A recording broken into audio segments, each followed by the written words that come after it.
साथ संगत जी, प्यार से कहना धन निरंकार जी। यहाँ इस तरह आप सब जो पिछले कुछ घंटों से सत्संग का आनंद ले रहे हैं, तो ये जो मन के भक्ति वाले भाव हैं, जो इतनी मर्यादित रूप में आके इतने घंटे बैठ के, चाहे स्थान भी ऐसे लग रहा था कि कम हो रहा है, फिर भी आप सब ने वो जो पेशेंस दिखाई है, वो जो सब्र दिखाकर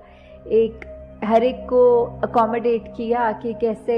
हर कोई अपना ही है और स्थान जितना बना सकें हर एक के लिए, सभी ने वो योगदान दिया। और इतने आराम से जो जो भी बोल आए आज सत्संग में, चाहे गीत के रूप में आए, चाहे कविता के रूप में आए, चाहे स्पीच के रूप में आए, तो वो सब ना सिर्फ सुने ही पर उसके पीछे जो भाव हैं वो पकड़े कि कैसे ये इंसान अपने अंदर के जो मानवीय गुण हैं, उन गुणों को हमेशा एक बढ़ाता चला जाए। और अगर इस मनुष्य चोले में आया है, मनुष्य का शरीर लिया है, तो कैसे वो शरीर का एक हमेशा सदुपयोग ही हो। वो मानवीय गुण अगर नहीं है तो होए कैसे। एक इंसान में सिर्फ प्रेम, प्यार, निम्रता, करुणा, दया इत्यादि जो भी अच्छाइयाँ होनी चाहिए, अगर हम मनुष्य बन के आए हैं तो क्या हम में है वो अच्छाइयाँ कि नहीं, इसका हम खुद ही वो सोचें और किस तरह अपने जीवन में वो लानी है अपने अंदर। वो सत्संग रूप का जो सहारा रहता है, सेवा का, सुमिरन का। और सबसे पहले तो ये बात कि कैसे हम अपना असली जो हमारा एक आइडेंटिटी है, हम असली में क्या हैं, हम कहाँ से आए हैं, कहाँ को मृत्यु के बाद जाना है और अब जीते जी कैसा जीवन बिताना है। जब ये सही सलीका पता हो, ये तो युगों युगों से संतों ने बताया है कि ये बस ब्रह्म ज्ञान ही है कि जब ऐसा ये अनमोल रतन झोली में पड़ जाता है तो फिर यही बात होती है कि हमारा मुख उजला हुआ है और अब हमें वो समझ है कि ये ब्रह्म ज्ञान रूपी दात हमारे पास आ गई है। तो कैसे ये जीते जी भी हमारे लिए ये बहुत उपयोगी है और मृत्यु के बाद यही है जिससे मोक्ष और मुक्ति का जो बात आती है। तो दातार सभी पे कृपा करे कि ऐसे ही सेवा, सुमिरन, सत्संग करते हुए अपना जो इस प्रभु परमात्मा निरंकार पे एतबार है, ये एहसास करते हुए जीवन जब बिताएंगे तो हम ऐसे कोई अपने आप को स्थिति में नहीं डालेंगे जिसको हम बाद में सोच के ये कहें कि हमने ऐसा उस पल में कर दिया तो ये हमारा ही नुकसान हुआ है। और हम हमेशा बस एक वो जो सही जीवन जीने का सलीका होता है उस तरह से जी सकते हैं। तो आज जिस तरह ये हरदेव वाणी का शब्द है तो उसकी पंक्तियां। हाँ जी। ऐ इंसान पड़ोसी के घर जो तू आग लगाएगा। तो ये बात एक तरह से ये पड़ोसी का तो एक सिंबॉलिकल रूप ले रहे हैं कि ये पूरे विश्व में जो जो भी है उसको अगर हम ये माने कि हमारे पड़ोसी हैं सब, तो हम कैसे ये एक भाव हमारे मन के जो होते हैं, हमारे पहले दिल दिमाग में से ये उत्पन्न होता है कि हमने दूसरे के साथ कैसा व्यवहार करना है, प्यार से रहना है या कुछ उसका नुकसान करना है। ये अच्छाई भी हम अपने अंदर से ही दूसरे के प्रति सोच के द्वारा, अपने व्यवहार के द्वारा, अपने कर्मों के द्वारा जहाँ निकालते हैं, वहीं हम ये भी सोच सकते हैं कि अगर हमारा एक अपना ही शरीर लें तो हमारी जो दिल है उसका पड़ोसी तो हमारा दिमाग ही हुआ। तो कैसे हमारा ये जो दिमाग है इसमें हम ये बुरे ख्याल आने से पहले वो ख्यालों को आते ही अपने अंदर से कैसे समाप्त कर पाएंगे। वो जब हम प्रभु परमात्मा का सहारा लेंगे, इस निरंकार, इस अविनाशी जिसका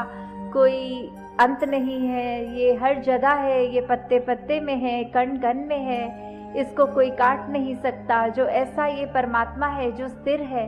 जो हमेशा से कायम दायम है, जब हम इसका सहारा लेते हैं तो ही वो बात हमारे अंदर ढलती है कि फिर हम जानबूझकर अपने दिमाग में कोई ना गलत बात किसी के प्रति, ना ही कोई अपने लिए नुकसानदायक ये सोच को उत्पन्न भी होने देंगे, और वो कर्म तो दूर की बात कि फिर दूसरे के लिए नुकसान के लिए कोई कर्म हमारा होगा। जैसे इस बात में ये आ रहा है कि कैसे हम अगर कोशिश करेंगे कि अपने पड़ोसी को का घर जला दें, तो फिर वो बात कि हमने पहले वो सोच अपने अंदर आई। अगर कोई जलता हुआ कोयला है कि हमारा दिल कर रहा है हम उसको अपने हाथ से उठा के किसी दूसरे की तरफ मारें ताकि वो जल जाए, तो जैसे ही हम उस गर्म कोयले को पकड़ेंगे तो पहला नुकसान हमारे हाथ का, उसने ही जलना है, दूसरे के ऊपर तो वो कोयला बाद में गिरेगा। तो वही बात हम अपने मन में जितना ऐसे कड़वे भाव एक बुरी मति को लेकर जो दिल में रखते हैं, तो उसका पहला नुकसान हमारा अपना ही है। हाँ जी। हवा का रुख बदला तो तेरा खुद का घर जल जाएगा। तो ये बात कि कैसे परिस्थितियां तो जीवन में अनेक आती हैं, तो कैसे आज अगर ये सोच के कि दूसरे का घर जला दूंगा उससे मैं तो ऊंचा हो जाऊंगा, उसका नुकसान हो जाएगा। पर अगर वही बात हम सोचे कि ये परमात्मा तो सबके जीवन का ये रचता, तो इसने ये बहुत खूबी से हर एक का जहाँ जीवन लिखा हुआ है वही बात आ जाती है कि परमात्मा को फिर अगर ऐसी कोई स्थिति हमारे लिए ले आए कि कोशिश तो हमने दूसरे के नुकसान के लिए की थी और नुकसान अपना ही हो बैठा वो करते करते, तो वही कि एक अगर आग लगा दी किसी के घर में, किसी का नुकसान किया, तो जब हवा विपरीत दिशा में चल पड़ी तो वो लपटें आग की मेरे अपने घर में आ गई और मेरा अपना वो घर जल गया। और यही बात एक शायर ने भी बहुत खूबसूरती से की है, अरे ओ जलाने वाले ये तेरा ही था नशेमन, जिससे तूने फूंक दिया मेरा आशियां समझ के। कि कहाँ तूने कोशिश तो करी थी कि मेरा घर जलाए, पर वो तेरा स्वयं का नुकसान हो गया। उसमें किसी दूसरे के लिए जब हम एक अहित भाव मन में रखते हैं तो उसका नुकसान तो परमात्मा पे है कि वो किस तरह उसको बचाएगा, पर हमारा नुकसान फिर होने से कोई नहीं रोक सकता। हाँ जी। अगर पड़ोसी दुख पीड़ा से रोएगा कुरलाएगा, ये निश्चित है तू सुख की ना नींद कभी सो पाएगा। तो यही हम स्वयं अपने जीवन में जब देखते हैं कि ये चलो इसमें उदाहरण पड़ोसी का चल रहा है, पर अगर एक हम ब्रॉडर विजन रखें, एक हम संसार में उस तरह देखें कि किसी को पीड़ा में जब हम देखते हैं कि दूसरा एक बहुत ही परेशान है या उसके जीवन में कोई ऐसी स्थिति चल रही है जो वो रो रहा है और उसको उस समय वो हमारी तरफ से एक मरहम का काम होना चाहिए, पर हम भी उसको वो चोट पहुंचाते ही जा रहे हैं, तो फिर उससे हमारे ऊपर क्या असर पड़ेगा। हम उस समय क्या रात को खुद अच्छी तरह सो पाएंगे कि हमने दूसरे का नुकसान किया तो इसमें हमें बहुत आनंद आ गया, हम तो अब बहुत चैन में हैं। नहीं, ऐसा नहीं हमको भाव मन में आएंगे। हमें तो यही होता है कि जिस तरह भी हो सके हम दूसरे को किसी तरह का भी एक कंफर्ट दें उसके जीवन में। हमारे लिए वजह से कोई अगर थोड़ा सा भी सुधार आ जाए तो उससे हमें बिल्कुल परहेज नहीं करना, हमें कोशिश करके हर पल अपना ऐसे दे देना है। तो एक बचपन में कहानी जो पढ़ी थी इसी उदाहरण पे है कि एक बच्चा था और एक उसका मित्र था। तो उस बच्चे ने, उसके पास बहुत सारी टॉफ़ी थी, वो खाने की मिठाई थी, और दूसरा जो उसका मित्र था उसके पास बहुत अलग तरह के छोटे छोटे पत्थर थे जो कंचों जैसे होते हैं। तो उन दोनों ने एक दिन ये कहा कि ऐसा करते हैं, तुम मेरे सारे वो कंचे रख लो, मैं तुम्हारी सारी मिठाइयाँ ले लूँगा, क्योंकि बहुत दिन से हम अपनी ये चीज़ों के साथ ही अपने पास ही हैं, तो इससे मेरा ये मिठाई तुम्हें भी टेस्ट आ जाएगा और तुम इतने मज़े से जो कंचे खेलते हो वो थोड़ा आनंद मैं भी ले लूँ। तो ये जब ऐसा करते हैं तो जिस दोस्त के पास वो मिठाई होती है वो अपनी सारी की सारी मिठाई उसको दे देता है, पर दूसरा मित्र उसके मन में ये भाव आ जाता है कि मैं अपना सबसे सुंदर जो कंचा है वो छुपा लूँ जेब में और बाकी इसको दे दूँ। तो ऐसा ही वो करता है, और जब ये अपने अपने घर रात को दोनों मित्र चले जाते हैं। तो बात वही आती है कि जिसने अपना सब कुछ दे दिया, पूरी मिठाई दे दी, वो मित्र तो बहुत ही चैन की नींद सो जाता है कि आज मुझे शुक्र है इस परमात्मा का कंचों से खेलने को मिल गया। पर जिसके मन में खोट होता है, जिसने वो एक कंचा छुपा कर रखा था, वो बिल्कुल रात को अच्छी तरह नहीं सो पाता। उसके मन में ये ख्याल आता है कि मैंने तो चलो चालाकी की, कोई बात नहीं, पर कहीं ऐसा तो नहीं है मेरे मित्र ने जो उसकी सबसे अच्छी टेस्टी जो मिठाई थी वो मुझसे छुपा ली हो। तो वही बात इस उदाहरण से भी यही आती है कि कैसे हम अगर दूसरे का जहाँ नुकसान करेंगे, उसका होना नुकसान या ना होना ये तो परमात्मा के हाथ में है, पर हमारा उससे नुकसान निश्चित है। हाँ जी। भूखा अगर पड़ोसी है तो तू मिल बांट के खाया कर। तो कैसे हमारे इसमें व्यवहार के अंदर जहाँ अच्छाइयाँ हमें प्रतिदिन और डालनी चाहिए, वहीं दूसरों के हित के लिए कि अगर हमें कोई दिख रहा है कि किसी की स्थिति उस रूप में है कि अगर किसी को किसी चीज़ की आवश्यकता है और वो चीज़ अगर हमारे जीवन में है, चाहे वो कोई वस्तु के रूप में हो या कभी कभी किसी को सिर्फ एक इमोशनली एक मन से सिर्फ एक चाहिए होती है, वो सांत्वना कह लें या जो भी, कि हम अपने मन के रूप में उसको एक तरह से एक राहत दे सकें। चाहे कोई भी रूप हो जीवन में, किसी के पास अगर कोई चीज़ नहीं और हमारे पास वो है, तो हम उसको अगर उसके साथ बांटेंगे, अगर हमारे को तो परमात्मा ने ऐसा दिया है कि हमारा ये भंडार भरे हुए हैं, क्योंकि परमात्मा जितना भी देता है हर एक को, वो उसके लिए बिल्कुल उतना ही आवश्यक होता है। ये इसी में ही भक्तों ने शुरू से ही अभी तक भी ये शुक्राना किया है कि दातार तूने जो दिया बहुत अच्छा दिया, जो जीवन मेरे लिए बनाया वो बहुत सुंदर बनाया। उसमें फिर अगर चाहे खुद की शरीर की पीड़ा, आर्थिक प्रॉब्लम्स, कुछ भी ऐसा हो, उसमें भी भक्त तो सिर्फ शुक्राना करते हैं कि क्या पता इससे भी बुरा होना हो, प्रभु तूने तो बचा लिया, तूने तो जीवन बहुत ही संवार के आसान कर दिया है। तो ऐसी स्थिति में भी जब हम अपना आराम, अपनी चीज़ें दूसरों के साथ जो हमें और ज़रूरतमंद भी लगते हैं या हमें नहीं भी लगते, फिर भी हमारा किरदार ऐसा बने कि हम दूसरों से चीज़ें जब शेयर करें, एक उस तरह उनको आराम मिले, तो वो जब हम करेंगे, ये मिल बांट के पड़ोसी के साथ जब खाएंगे, तो उसका जो एक आनंद हमें मिलेगा, वो हमारा जीवन में जो हमको खुशी देगा, वो हमें कोई वस्तु नहीं दे सकेगी। वो अपने चरित्र को जैसे जैसे हम निखारेंगे, वो हमको एक सेटिस्फैक्शन तभी मिलेगी। हाँ जी। काम तेरा खुद बन जाएगा, काम तू उसके आया कर। तो कैसे किसी के जीवन में हम अगर कोई उसको चाहे मदद रूप कहें, वैसे संत तो सिर्फ सेवा रूप ही करते हैं, वो एक अहंकार का भाव लेके मदद तो करते नहीं। तो ये अर्पित भाव से, एक समर्पण भाव से जब सेवा करते हैं, तो ये भी भाव जो होता है कि हमने किसी के काम अगर तभी आना है अगर हमें कोई अपना फ़ायदा दिखे, तो ऐसा नहीं होना चाहिए। हमें पहले यही देखना है कि दूसरे के लिए ही हमने सहूलत करनी है। उससे हमको जो हम कितना काफ़ी अरसे से ये बात हम सुनते भी आए हैं अपने बचपन से ही कि वो बात की कर्म करो और फल की इच्छा ना करो वाली बात की, हम इसलिए ही किसी के साथ अच्छे ना रहें ताकि हमारे को उसके बदले अच्छाई मिले। नहीं, हमारे को अच्छाई मिले बुराई ये हमने नहीं सोचना, हमने दूसरे के काम आना है। और उसमें अगर परमात्मा हम पे कृपा करे, ये निरंकार ने जो करी हुई है हमेशा, तो ज़रूर देगा वो, ज़रूर एक अच्छाई चीज़ ही हमको, अच्छी चीज़ ही उसके बदले।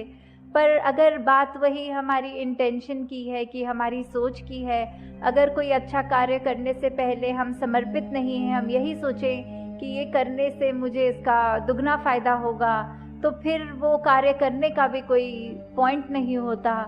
तो यहाँ भाव सिर्फ इन पंक्ति में यही है कि हमने अपना काम हमारा सवरेगा जब दूसरे का भी हम अच्छाई ही उसको देंगे, पर ये बात हमने मन में नहीं आनी देनी कि हमारी अच्छाई हो, इसीलिए दूसरे का काम हम करें। हाँ जी। घर पड़ोसी का बचा ले, अपना घर बचाना जो। तो हमें किस तरह एक दूसरे का सहारा बनना है। अगर हम दूसरे का नुकसान होने से बचाएंगे तो ही अपने लिए भी, अपने जीवन में भी हम एक सुकून महसूस करेंगे। एक वो बात कि अगर अपना हमें सब सुरक्षित रखना है तो हमें दूसरे का भी नुकसान नहीं करना, कि नहीं तो अगर हम यही सोच रखेंगे कि हम दूसरे को तो ऐसे तंग कर देंगे, उसको तो परेशान कर देंगे, उससे हमारा क्या नुकसान हो रहा है। नहीं, अगर हमें अभी ये बात नहीं समझ में आ रही तो परमात्मा थोड़े समय बाद ऐसा कोई स्थिति लाकर सामने खड़ा अवश्य करेगा, जिससे फिर हमें पछतावा होगा कि हमने वो दूसरे का नुकसान ही क्यों किया। तो यहाँ हमें अगर अपना घर सुरक्षित रखना है तो हमें पड़ोसी का भी घर, हमारी ही जिम्मेवारी है वो, क्योंकि ये संसार एक वसुदेव कुटुंबकम की भावना, ये यूनिटी इन डाइवर्सिटी की बात कि हर कोई अपना है। जब हर एक व्यक्ति में ही ये परमात्मा का अंश बसा है तो हर कोई ही श्रेष्ठ है। फिर वो बात नहीं कि सिर्फ मैं ही श्रेष्ठ हूँ और दूसरा श्रेष्ठ नहीं है। चाहे वो किसी भी जाति का हो, किसी भी देश में रहता हो, कोई भी कल्चर हो, खान पान का तरीका, मेरे से दूसरे का स्वभाव चाहे कितना भी अलग हो तो भी वो उतना ही श्रेष्ठ है, मेरे जितना ही वो। बल्कि हर एक को ये भाव रखने हैं कि दूसरे तो हमसे ज़्यादा श्रेष्ठ हैं, हमारे अंदर तो कोई लाकत नहीं, कोई ऐसे कर्म नहीं, और बाकी सब में इतने सुंदर कर्म, इतना सुंदर जीवन जीते हैं सब। तो वही बात आ जाती है कि हमने एक दुनिया के लिए एक वरदान बनना है, और कैसे हमने हर एक के लिए कुछ भी करने के लिए अपना जीवन ऐसा ही बनाना है जो एक परोपकारी जीवन हमारा अपना बन जाए। क्योंकि वही बात आ जाती है कि जहाँ अभी इस पूरे एग्जाम्पल में बार बार आग का जिक्र हो रहा है कि कैसे आग लगानी हो तो वो तो पल दो पल में लग जाएगी, पर बहुत ज़माना लग जाता है कि वो इतना टाइम लग जाता है कि आग जब बुझती है तो बुझते बुझते धीरे, हम कितना आजकल न्यूज़ में भी सुनते हैं, कुछ कुछ दिनों के बाद पता लगता है कोई जंगल जल गए हैं। तो कैसे सिर्फ एक चीज़ के वजह से, एक पत्ते ने आग पकड़ी और उसने पेड़ जला दिया, और फिर पेड़ के पेड़ लगातार ये फॉरेस्ट फायर का रूप जब हो जाता है, कितना नुकसान हो जाता है। तो वो एक चिंगारी ही काफ़ी है, उसने इतनी आग बढ़ा दी कि फिर बहुत यत्न लगते हैं वो आग बुझाने में। और संतों का तो हमेशा से वही काम रहा है, जो उदाहरण हम वो चिड़िया का भी सुनते हैं कि एक चिड़िया अपने पंख पर पानी लगाकर फिर आग लगे हुए स्थान पर जब उड़ती है, उसका एक मन का भाव होता है कि मैं किसी तरह योगदान दूं, आग बुझानों में मेरा नाम गिना जाए, आग लगाने वालों में नहीं। फिर चाहे बाकी उसके मित्र उस पर हंसें कि इतनी बड़ी आग को तुम कैसे इतने छोटे पंखों से सोच रही हो कि बुझाओगी, पर वो उस चिड़िया को पता है कि वो एक जो कार्य कर रही है वो ठीक डायरेक्शन में जा रही है, उसका जीवन सदुपयोग में लग रहा है। हाँ जी। सुख हर देव उसे देता जा, सुख तूने है पाना जो। तो कैसे हमें सुख को एक अपने जीवन में लाना है, और उसको लाने का तरीका, शुरुआत उसकी हमारी अपनी होनी चाहिए। कोई परिस्थिति हमको कभी सुखी नहीं करेगी। किसी भी परिस्थिति में सुखी होना हम पे डिपेंड करता है, वो चॉइस हमारी है। अगर आधा ग्लास पानी एक व्यक्ति के पास है और दूसरे का एक नाशुक्रा हो सकता है बोल के कि ये काफ़ी नहीं है, मुझे तो पूरा पीना था और परमात्मा ने सिर्फ आधा ग्लास ही दिया, और कहाँ दूसरा व्यक्ति उसी आधे ग्लास में कह रहा है शुक्र है परमात्मा तूने इतना तो दिया, वरना मेरे होठ तो बिल्कुल पानी की एक बूंद को भी तरस रहे थे। तो हमने अपने जीवन में क्या करना है, किस तरह की सोच रखनी है। शुरुआत एक अच्छाई की हमने करनी है तो किसी दूसरे ने नहीं हमारे अंदर आके वो बदलाव करने हैं। जब हम एक सत्य के साथ जुड़ जाते हैं, जब ये ब्रह्म ज्ञान रूपी दात हमारे जीवन में आ जाती है, जब हम वो सच्चाई पहचान लेते हैं कि क्या हमारे जीवन में है जो हमारे जीवन को एक रोशनी में ही रखता है,